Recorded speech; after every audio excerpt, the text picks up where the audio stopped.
mechi ilikuwa ngumu. Kucheza na timu kama Simba lazima utumie mbinu na maarifa na kuweza kushambulia kwa mipango na kuwalinda zaidi sana kwa siku hizi. Maana kucheza na Simba watu walikuwa na uzoefu, watu walikuwa na experience. Sasa kwa nafasi moja wanaitumia. Kwa hiyo tupane mipango, tuwaziwe kwanza, baadaye tujaribu na kushambulia kwa kushtukiza. Masomo madogo ya wachezaji wengine wana experience, wachezaji wangu wengi ni wafanyakazi wa mashambani ile Kagera. Kwa hiyo hakuna mtaji kutoka nje ya mkoa, watu wa ndani watu kazini hapo ndio wanafanya kwenye mazoezi. Kwa hiyo inakuwa mazoezi sisi na Simba inakuwa tofauti, mara ndio shambani hapo ndio kufanya mazoezi. Kwa hiyo kazi kwa nafsi sana wakala maema mpira ni kazi yao, kwa lazima kuwa tofauti wa mazingira na mazingira yetu. Ndio tumebadilika masomo madogo na ile hofu na sana fulani sana fulani, basi masomo madogo. Kwanza wanataka washinde mechi zao, ile imani washabiki na viongozi wao kwa sehemu moja. Kama ilikuwa na mzozo sasa, ili watu warudi kwenye Simba lazima washinde mechi.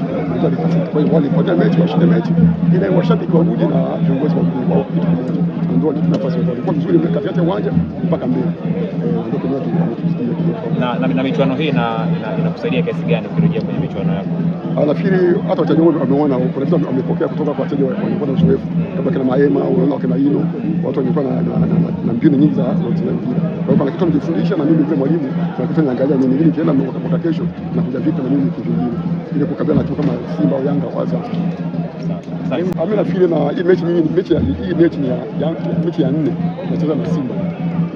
Mechi ya 4 tena Simba. Mechi ya kwanza ni wafuga Simba 3-2 kwa Mkapa wakiwa na Patrick Auses. Wakalifuata Kigoma likaenda kilikuwa ni Mashujaa. Wakalifuata goli moja. Bila wakaja wako na wanina Van der Broek. Walikuwa niko na state ya Shinyanga. Tukaenda 1-1 kufuata kwenye penalty.